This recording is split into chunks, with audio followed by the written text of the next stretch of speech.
Ya Allah, yang maha memberi kekayaan. Assalamualaikum warahmatullahi wabarakatuh. Selamat datang di channel Kaya Berlimpah ala Sufi. Saya Naila, siap berbagi rahasia kekayaan dan keberlimpahan dengan kamu. Pernahkah kamu merasa sudah bekerja keras tapi hidup tetap terasa sempit? Uang datang lalu pergi tanpa sempat menenangkan hati. Setiap pencapaian terasa kurang. Selalu ingin lebih, bukan karena rezekimu kecil, tapi karena hatimu terlalu penuh. Penuh tuntutan, penuh keinginan, penuh ketakutan. Dalam Al-Hikam, Ibnu Athaillah mengingatkan tentang bahaya yang halus. Bahaya yang tidak terlihat seperti dosa besar. Namanya tamak. Ia tidak membuatmu miskin secara kasat mata, tapi ia menghalangi keberlimpahan sejati. Tamak bukan sekadar ingin kaya. Ia adalah rasa tidak pernah cukup. Sudah punya, tapi masih gelisah. Sudah diberi, tapi masih menuntut. Sudah naik, tapi takut turun. Tamak membuat hati selalu waspada berlebihan.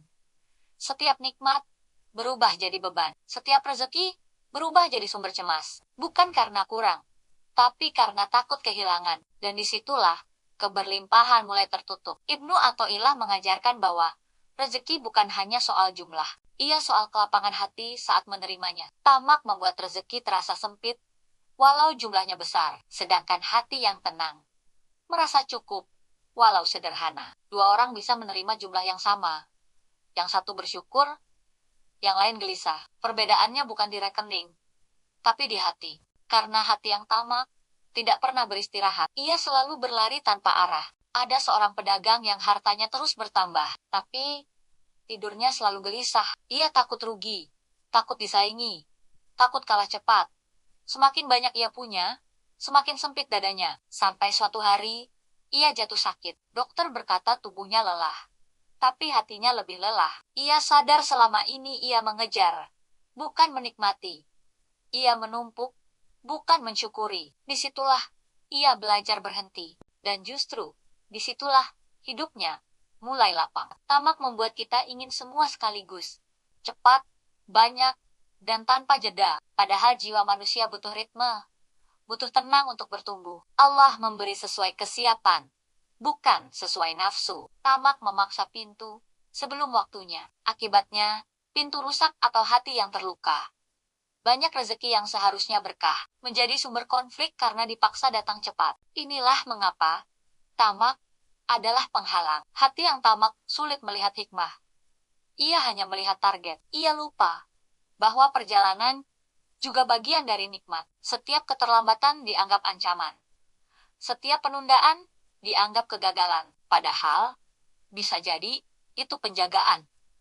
Bisa jadi itu latihan kesabaran. Bisa jadi itu cara Allah melapangkan batin. Namun tamak menutup mata dari makna. Ia hanya fokus pada hasil. Ibnu Athaillah mengingatkan, jangan terlalu sibuk menuntut, karena tuntutan berlebihan mematikan rasa syukur. Syukur adalah magnet keberlimpahan. Tamak adalah penolaknya. Semakin bersyukur, semakin lapang hidup terasa. Semakin tamak, semakin sempit rasanya dunia. Bahkan saat rezeki bertambah, karena syukur membuat hati tenang, dan ketenangan membuka pintu-pintu baru yang tidak dibuka oleh ambisi semata. Tamak juga membuat kita membandingkan diri, melihat rezeki orang lain dengan iri.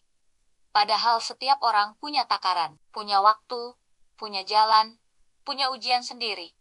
Membandingkan hanya menambah luka batin, dan luka batin menghalangi keberkahan. Allah tidak menutup rezeki karena benci. Seringkali karena hati belum siap. Tamak menunda kesiapan itu karena ia tidak mau belajar menerima. Keberlimpahan sejati dimulai dari cukup. Cukup bukan berarti berhenti berusaha. Cukup berarti berhenti mengeluh, berhenti merasa korban keadaan, berhenti memaksa hasil. Saat hati cukup, usaha menjadi jernih, tidak dikuasai panik, tidak dikuasai iri, dan dari usaha yang jernih, hasil yang berkah lahir. Inilah rahasia yang sering dilupakan. Allah Maha Kaya. Dia tidak butuh kita tamak, Dia ingin kita tenang, karena ketenangan mendekatkan. Dan kedekatan melahirkan pertolongan. Tamak justru menjauhkan, karena ia membuat hati sibuk sendiri. Sibuk menghitung, sibuk takut, sibuk membandingkan. Padahal rezeki tidak datang karena sibuk.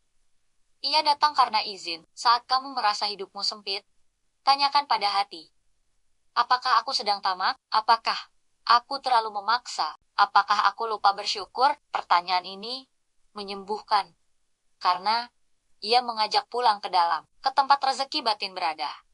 Ketika batin lapang, dunia ikut menyesuaikan, bukan sebaliknya. Inilah hukum yang jarang disadari. Banyak orang mengejar keberlimpahan dengan tekanan. Padahal, tekanan menutup aliran. Air tidak mengalir di tempat yang kaku. Ia mengalir di tempat yang lapang. Begitu juga rezeki. Ia mengalir di hati yang tenang, yang tidak tamak, yang tidak memaksa, yang percaya pada waktu Allah sebagai saat yang paling tepat dan sabar dalam proses. Tamak membuat kita lupa menikmati hari ini, padahal hari ini juga rezeki. Napas yang tenang adalah rezeki. Pikiran yang jernih adalah rezeki. Hubungan yang damai adalah rezeki. Jika semua itu tidak disyukuri, harta sebesar apapun terasa hambar. Karena keberlimpahan bukan hanya materi, ia adalah rasa aman dalam jiwa. Dan itu lahir dari syukur. Ibnu Athaillah mengajarkan pelepasan. Melepaskan tuntutan berlebihan. Melepaskan rasa harus selalu lebih. Karena yang dilepas justru diganti. Diganti dengan tenang. Diganti dengan cukup. Diganti dengan berkah. Tamak mengambil banyak, tapi kehilangan rasa. Sedangkan cukup memberi sedikit, tapi penuh makna. Jika hari ini kamu merasa lelah mengejar, mungkin bukan usaha yang salah, tapi hatimu yang terlalu menuntut. Cobalah belajar cukup. Bukan berhenti, tapi menenangkan. Karena saat tamak dilepas, keberlimpahan menemukan jalannya. Jika video ini menyentuhmu, like dan bagikan pada yang sedang lelah mengejar, dan tulis di komentar, aku memilih cukup. Sampai jumpa. Assalamualaikum warahmatullahi wabarakatuh. Alhamdulillah, terima kasih ya Allah. Hanya Engkau yang maha memberi kekayaan.